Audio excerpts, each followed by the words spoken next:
శ్రీమతి లత గారి ఆధ్వర్యంలో జూన్ 15-16 తారీఖుల్లో గానగాపురం యాత్ర మధుకరి సేవ సంప్రదించండి.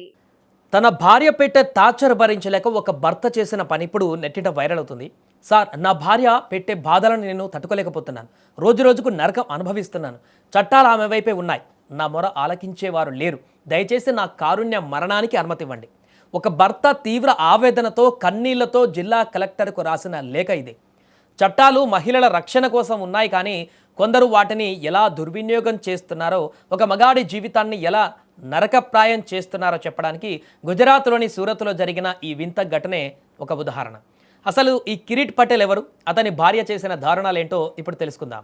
గుజరాత్లోని సూరత్ నగరానికి చెందిన కిరీట్ పటేల్కు 2024 నవంబర్ నెలలో స్థానిక యువతి మనీషా చౌహాన్తో వివాహం జరిగింది. అయితే ఇక్కడే ఒక ట్విస్ట్ ఉంది. వీరిద్దరికీ ఇది మొదటి పెళ్లి కాదు, రెండో పెళ్లి కూడా కాదు, ఏకంగా మూడవ పెళ్లి.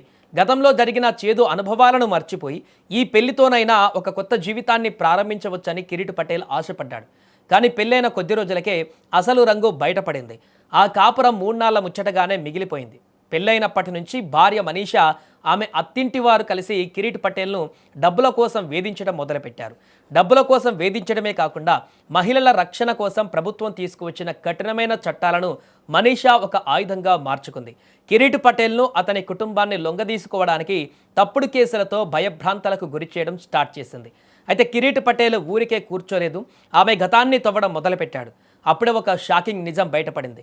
మనీషా ఇంతకుముందు పెళ్లి చేసుకుని వదిలేసిన 2 మగాళ్లను కూడా సరిగ్గా ఇలాగే తప్పుడు కేసులతో డబ్బుల కోసం వేధించి వదిలించుకుంది. ఇదంతా ఒక ప్లాన్ ప్రకారం జరుగుతున్న దందా అని, దీనికి సంబంధించిన అన్ని పక్కా ఆధారాలు తన వద్ద ఉన్నాయని కిరీట్ పటేల్ ఆరోపిస్తున్నాడు.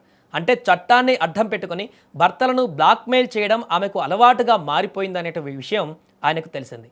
ఇంతటితో ఆగితే అది కేవలం గృహహింస అవుతుంది. కానీ మనీషా అంతకంటే క్రూరత్వానికి ఒడిగట్టిందని కిరీట్ పటేల్ తన లేఖలో పేర్కొన్నాడు. కిరీట్ పటేల్కు అంతకుముందు భార్య ద్వారా ఒక కుమారుడు కూడా ఉన్నాడు. ఆ అమాయకపు పిల్లాడిని మనీషా గొంతు నిలిమి చంపడానికి ప్రయత్నించిందట.